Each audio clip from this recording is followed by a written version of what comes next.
Почитувани, добар ден. Гостин во неделното интервју на Радио Слободна Европа е новиот градоначалник на Скопската општина Центар, господинот Андре Жирновски. Господине Жирновски, најавивте ревизија на проектот Скопје 2014. До какви созданија дојдовте по донесувањето на одлуката за мораториум на проектот?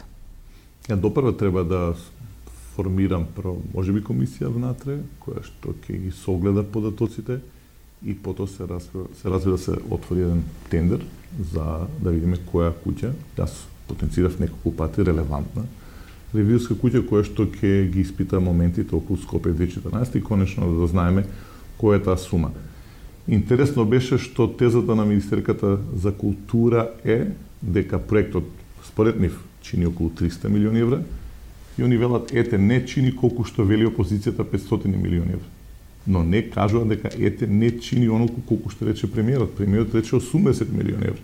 Значи веќе во старт гледаме каде е вистината, но не јас туку ревизијата ќе каже каква е вистината за Скопје 2014, каде се потрошија парите и на кој начин се потрошија парите на граѓаните на Центар, на граѓаните на Скопје и на граѓаните на Република Македонија. Што ќе се случи со спомениците од проектот 2014 по завршувањето на мораториумот? Добро е што мојот против кандидат излезе конечно во јавноста, го немаше 2 изборна круга, се појави сега и он самиот потврди дека општина Центар има право да спречи она што е останато Скопје 2014, односно има ингеренции, тоа е најважно. Не сум наивен, знам дека не случајно се оставени спомениците на ајде да кажеме хероите или оние кои се битни од кај албанската заедница, меѓутоа нема да наставам на таква провокација, сосем јасно зашто е тоа направено. Многу е јасно, она каде што има ингеренција општина Центар, таму нема да дозволам самоволие на централната власт. И тоа не важи само за Скопје 2014. Општина Центар нема да биде подрачна единица, филијала на централната власт. И ќе повторам, не нова власт, на било која власт. Така што Скопје 2014 ќе се замрзнати се сите активности, што ќе се одвие и како понатаму ќе видиме, меѓутоа не мислам се разбира да и понатаму да ја продолжам овој проект на владата. Што ќе се случи со спомениците на албанските херои? За нив се веќе поставени постаментите? Пак велам, ќе видиме до каде е состојбата, не сакам да шпекулирам. Не ги гледам спомениците дали се на македонски херои или личности од историјата, или се на албанци, или на турци, или на роми, или така натаму. Мене ми интересира постапката, мене ми интересира зошто се прави тоа, ми интересира на кој начин е тоа направено, ми интересира дали тоа чини толку колку што чини. Очигледно дека самите автори, и тоа оние со кои што власта најмногу се фалеше, кажуваат дека воопшто не е точно дека добиле толкава сума. Се поставува прашањето каде отидоа парите. И ние кога би имале обвинителство во оваа држава која што функционира, веднаш би морало да се отвори предмет. Така што јас само ќе ги изнесам потоците, јас не сум ниту јас, ниту општин Центар институција која што ќе санкционира известен, ако има криминалци, има институции во државата кои што служат за тоа. Побаравте ревизија на деталниот урбанистички план.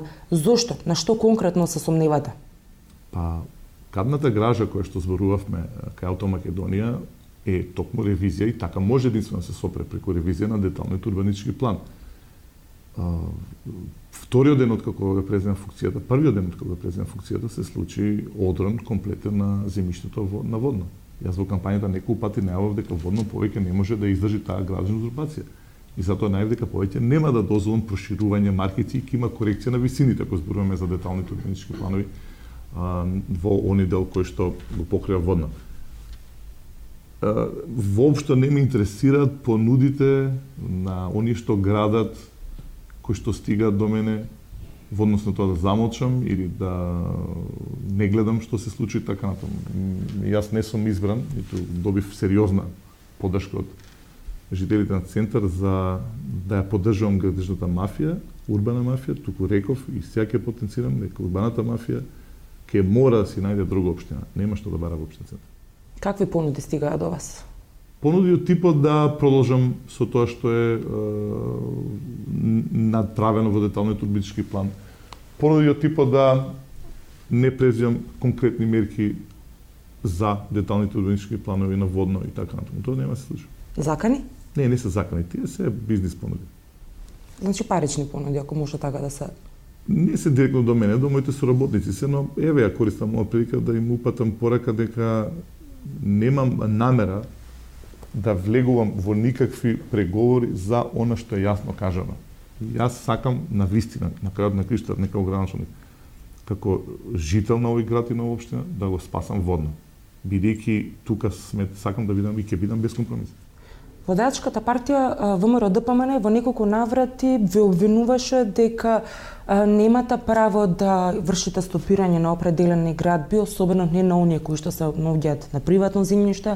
Таа ве обвини дека правите блокади на нивните проекти, а во дел од медиумите излезе обвинување дека сте биле поврзани со градежна мафија. Како го коментирате сето тоа? Значи, тие обвинувања кои што доживеа врв помеѓу првиот и вториот круг, ги снема во третиот круг. Сметав дека ја научија лекцијата дека обвинувања без основа се контрапродуктивни, дека носат контраефект. Гледам сега продолжуваат.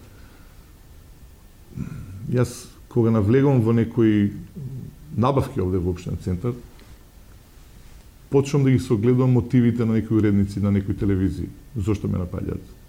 Кои работеле во општинен центар? И еве сакам да им пратам порака дека ми е сосема јасна нивната реакција. Меѓутоа, тие напади само ми кажуваат дека сум на вистинскиот пат во однос на тоа што треба да се направи и дека ми е сосема јасно, пак ќе кажам, од каде е стравата. Не сакам кавга со централната власт, јас не сум избран да правам кавги со централната власт, јасно ми е дека соработката е повеќе од потребна, меѓутоа, она што го ветив, ќе го реализирам до крај. А зошто има страв? Како работеле со Скопје 2014? Дали работеле законски? Дали оние бројки кои што ги гледаме се вистински или не? Ќе си покаже ревизијата, тоа не е моја работа. На овие избори настапивте како дел од здружената опозиција, а освоивте само неколку градоначалнички позиции. Каде беа грешките? Каква поука извлековте од овие избори? Прво, имавме апсолутно демократски избори во Република Македонија. Тоа не е констатација само на опозицијата и така натаму. Но не сакам да звучам како политичар кој што сака резултатите да ги гледа само низ призмата на овие недемократски избори. Злоупотреба на медиумите, притисоци врз граѓаните, тоа го гледав најмногу во општинен центар. Притисоци врз сите оние кои што работат за опозиционите кандидати. Имаше грешки во опозицијата, треба се извлечат поуки, меѓутоа на избори на овој начин организирани избори. Ние повеќе не смееме да помислуваме такво нешто доколку не се ичисти избирачкиот список.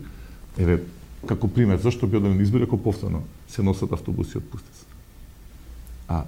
Гледа дека нема никаква реакција на институциите во државата. Луѓето признаат дека не живеат во центар, признаат дека се од Пустец, признаат дека се носени за 50 евра. Има изјави. Никој ништо не презема. Тогаш со која и со каква власт ние одиме на избори? Додека не се расчистат тие избори, додека не се создадат услови за нормални избори во Република Македонија, за реални избори ние никош нема да ги имаме реални резултати. Се погласни се најавите за нови опозицијски партии. Можна ли е трета опција?